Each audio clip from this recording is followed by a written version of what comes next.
आज के real Bihar India में मैं नीतीश जी से मिल रहा हूँ। ये इलेक्ट्रीशियन है और इनके बारे में जो ख़ास बात है वो बहुत ही ज़्यादा ख़ास है। तो स्टार्ट करता हूँ। तो अमूमन जब हम वायरिंग कराते हैं छोटे शहर में ख़ास करके, तो 2 तार का ही वायरिंग जाता है और ऊपर वाला आप जो देखते हैं उसमें कुछ नहीं रहता, वो खाली चला जाता है। लेकिन इसमें अर्थिंग होना बहुत ज़रूरी है। तो सबसे पहले आप इसी के बारे में बताइए सर। जी, अर्थिंग इसलिए होना ज़रूरी है कि वो जो मैंने करेंट लीकेज करेंट जो बाद में डालने पर कोई लीकेज करेंट आता है, वो करेंट रिटर्न होकर न्यूट्रल हो जाता है। अच्छा, और नहीं रहेगा न्यूट्रल हो जाता है। और नहीं रहेगा तो कोई भी सामान में करंट आने का चांस, करंट आ सकता है और प्लस में झटका लगने का डर होता है। कोई 3 प्लग जो रहता है उसमें एक एक्स्ट्रा रहता है, वो अर्थ के लिए रहता है। तो मतलब जो लोग भी वायरिंग कराने वाले वो 3 तार का ही वायरिंग कराइए। और 3 तार की वायरिंग के एक्सपर्ट हैं नीतीश सर, तो इनसे मिलिए और आप अपने बारे में कुछ बताइए सर कि आप ये काम कब से कर रहे हैं और कैसे सीखें। ये सर मैं तो 2020 से कर रहे हैं काम, कर रहे हैं अभी फिलहाल में। और हम तो राजगीर होटल से काम सीखे हैं।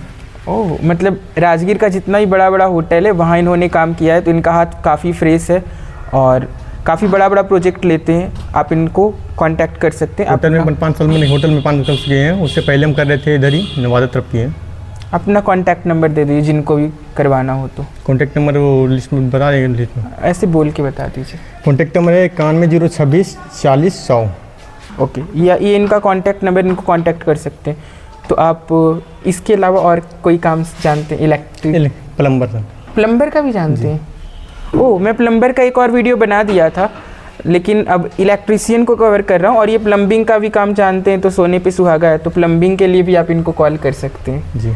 Okay, great. और आपका ऐसे कोई हॉबी सर, मतलब जब आप फ्री टाइम में रहते तो क्या करते हैं? फ्री टाइम में करते हो इसी वो चल साइड घूमते हैं जाके। वो आपको घूमना फिरना पसंद है? जी। मैं फर्स्ट टाइम मिल रहा हूँ रियल बिहार इंडिया में किसी से जिनको घूमना पसंद है। ऐसे लोग रेस्ट करना ही पसंद करते हैं। तो ये तो आपके बारे में काफ़ी अच्छा बात है। सर आप कुछ ऐसा राज का बात बताइए जो आम इलेक्ट्रीशियन जब काम करता है तो वो मिस कर देता है या लापरवाही बरत देता है। दूसरा मिस्त्री मन कहना है जो घर में वायरिंग करता है उसके लिए MCC भी बहुत ज़रूरी होता है। इसके लिए घर का कोई बच्चा मान ली करेंट लग जाए, चाहे कोई शॉर्ट प्रोटेक्शन हो, MCC भी काम करता है। हल्का सा भी करंट लगे तो तुरंत ट्रिप कर जाता है। घर के लिए बहुत ज़रूरी है MCC भी। और सब इलेक्ट्रीशियन लगाते हैं। हम जहाँ भी काम करते हैं वो पूरा इलेक्ट्रीशियन MCC भी हर एक जगह लगाते हैं। आप ये बताइए कि मान लीजिए कोई 2 पिन का वायरिंग कराया, अर्थिंग वाला में फाकी मार दिया, तो अर्थिंग लगा के आप वायरिंग करेंगे तो ऐसे 10,000 खर्चा होता है। तो कितना खर्चा बढ़ेगा? ज़्यादा एक कॉइल का तार बढ़ता है, उसमें ज़्यादा मुश्किल 3-4 हज़ार रुपये खर्चा बढ़ता है। मतलब बस 10,000 की जगह पे 13,000 खर्चा हुआ। 30% ज़्यादा लगा पर सेफ्टी 100% फायदा उससे है कि कहीं करंट मारने का कोई चांस नहीं रहता है। मुझे ये हमेशा अच्छा लगता है कि कोई इसी ऐसे व्यक्ति से काम कराएं जो चीज़ों को बारीकी से समझता हो, तभी आप आगे चलने वाली प्रॉब्लम से बच सकते हैं। ये गुण आप में मुझे दिख रहा है। और ये हर एक इलेक्ट्रीशियन नहीं बताता है इसी बारे में। इसका काम बहुत ज़्यादा इंडस्ट्री होता है काम RCC लगाने पर। ये सब काम बहुत ज़्यादा मेहनत करना पड़ता है। कहीं फॉल्ट नहीं होना चाहिए। ये दूसरा इलेक्ट्रीशियन नहीं लगाता है। और कहीं लीकेज छोड़ दिया तो बार बार टिप करेगा। इसकी वजह से कोई मिस्त्री लगाता ही नहीं। हम जहाँ भी काम लगाते हैं उसमें क्या है सर कि अगर कहीं भी हल्का लीकेज रहेगा तो करंट तुरंत ट्रिप हमेशा करते रहेगा। इसलिए कोई लगाता इलेक्ट्रीशियन है इसके बहाना मार देता है कि नहीं लगाइए, बढ़िया नहीं रहता है। उसके लिए काम पूरा सेफ्टी करना पड़ेगा। उसके लिए कहीं लीकेज करंट नहीं होना चाहिए और पूरा सेफ्टी बाहर ले जाना पड़ेगा। मुझे अब ये लग रहा है सर कि कोई अगर किसी और से वायरिंग करा भी लिया है तो आपको बुला के एक बार चेक करवा सकता है कि वायरिंग ठीक है कि नहीं। तो बस चेक करने के लिए अगर आपको कोई बुलाता है तो आप कितना उससे चार्ज करेंगे? विजिटिंग चार्ज तो आने जाने का खर्चा और विजिटिंग चार्ज 500 तो लेंगे ही, और आने जाने का अलग से। तो मान लीजिए ये नवादा में जैसे ही काम करते हैं, इनका घर मेन नवादा में हुआ, तो अगर आप हिसुआ में बुला रहे हैं, राजगीर में बुला रहे हैं, तो आने जाने का एक्स्ट्रा लगेगा 200-300 भाड़ा और 500 विजिटिंग चार्ज। इसमें ये बता देंगे कि आपकी वायरिंग में क्या फॉल्ट है। अगर कहीं करंट आ रहा है तो उसका बेस्ट सॉल्यूशन, जड़ से प्रॉब्लम कैसे दूर होगा। कहीं करंट आ रहा है उसका प्रॉब्लम सॉल्व कर देंगे तुरंत। तो इसके लिए भी इनको कांटेक्ट कीजिए। इन्होंने अपना कांटेक्ट नंबर बता ही दिया है और आप इनको कांटेक्ट कर सकते हैं। बहुत अच्छा लगा सर आपसे मिलकर।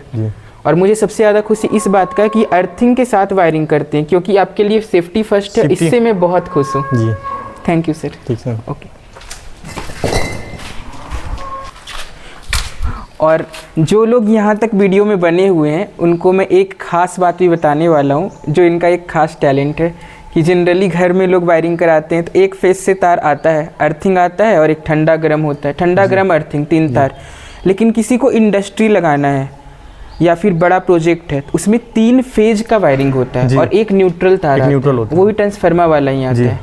तो ये चारों तार आ गया ट्रांसफार्मर का, उसका वायरिंग भी ये कर देते हैं। तो उसके वायरिंग में क्या बारीकी होता है, उसके बारे में कुछ जानकारी दीजिए। 3 फेस का वायरिंग। हाँ। 3 फेस मैंने बड़ा प्रोजेक्ट में हो जाता है, मैंने जो बड़ा इंडस्ट्री में किया जाता है उसके अलग मैंने पैनल होता है, उसके लिए अलग पैनल बिठाया जाता है। 3 फेस का मतलब ये एक फेस हुआ, मैंने हर एक लोड बांटा जाता है हर एक फेस पे।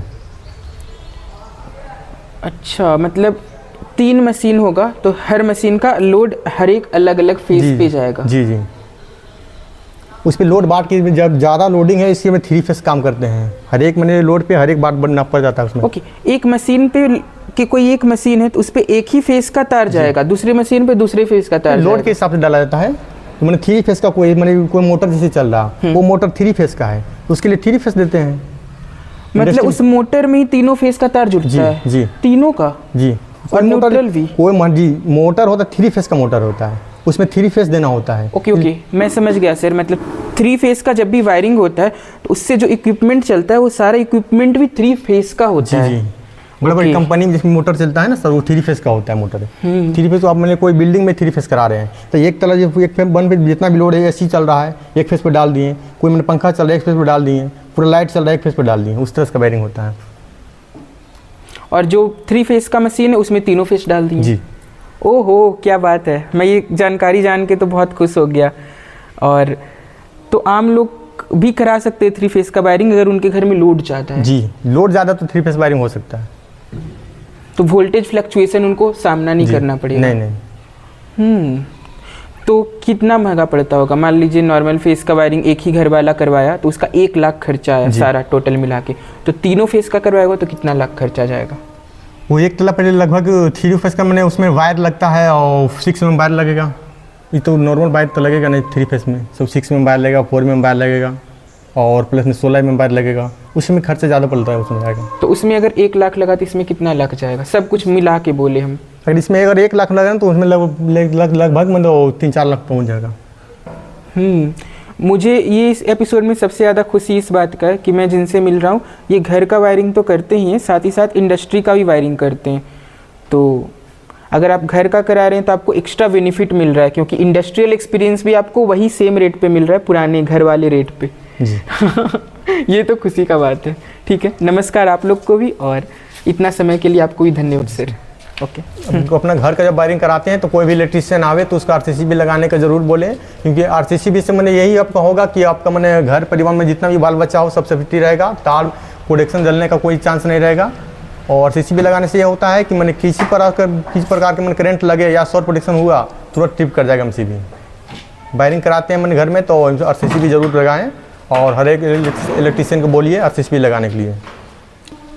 Done sir.